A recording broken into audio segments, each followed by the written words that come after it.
अग्निवीर सैनिकों को निश्चित रूप से पेंशन का लाभ और विभिन्न सुविधाएं मिलना चाहिए, उसमें कटौती के हम खिलाफ हैं। बीबीसी जैसी विश्वसनीय संस्था जिसने लगभग 2 सप्ताह पूर्व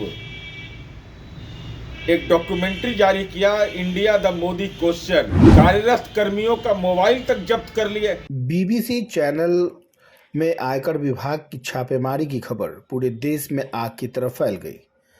बिहार में भी इसका असर देखने को मिला, जहां जेडीयू प्रवक्ता नीरज कुमार ने बड़ा और कड़ा बयान दिया है। उन्होंने केंद्र सरकार पर कई गंभीर आरोप भी लगाए हैं। इनकम टैक्स की छापेमारी को लेकर जेडीयू एमएलसी सह प्रवक्ता नीरज कुमार ने कहा कि जब लोकतंत्र के चौथे खंभे पर भी हथौड़ा चलना शुरू हो गया है तो अंदाजा लगाइए कि क्या होगा स्थिति। बीबीसी जैसी विश्वसनीय संस्थानों पर भी इनकम टैक्स का रेड पड़ना बहुत बड़ी दुखद घटना है। India the Modi question documentary जारी करने के बाद बीबीसी को इसका शायद खामियाजा भुगतना पड़ रहा है। बीबीसी के कर्मचारियों का मोबाइल तक जब्त कर लिया गया है। यह बताते चले कि देश के अंदर जो बैठी हुई हुकूमत है, पार्लियामेंट का जो सीजन चल रहा है और ऐसे समय में लोकतांत्रिक मूल्यों को रौंदा जा रहा है। नीरज कुमार ने क्या कुछ कहा है हम आपको सुना। इतिहास गवाह है कि देश के सैन्य पुरुषार्थ पर कोई धर्म और जाति के आधार पर विभाजनकारी रेखा कतई मंजूर नहीं किया जा सकता। साथ ही साथ सैन्य पुरुषार्थ को अग्निवीर के मसले पर जो हमारा सार्वजनिक विरोध था कि अग्निवीर सैनिकों को निश्चित रूप से पेंशन का लाभ और विभिन्न सुविधाएं मिलना चाहिए, उसमें कटौती के हम खिलाफ हैं।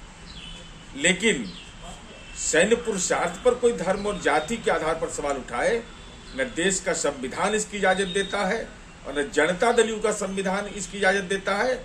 बल्कि सच यह है कि अपने सैन्य बल पर हमको गर्व है और इस ऐसे सवाल पर न मनभेद रहता है न मतभेद की नीति। समाचार संस्थाओं पर भी राजनीतिक हथौड़ा चलना शुरू।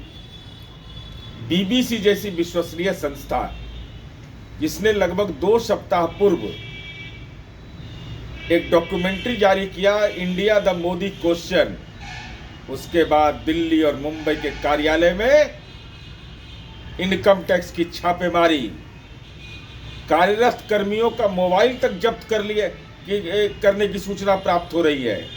यह बताता है कि देश के अंदर में जो बैठी हुई हुकूमत है, पार्लियामेंट ऑन गोइंग सेशन चल रहा है और ऐसे समय ऐसे कृत्य करके लोकतांत्रिक मूल्यों को तो रौंद ही रही है, लोकतंत्र के चौथे स्तंभ के स्वायत्तता पर तो ग्रहण ही लगा दिया।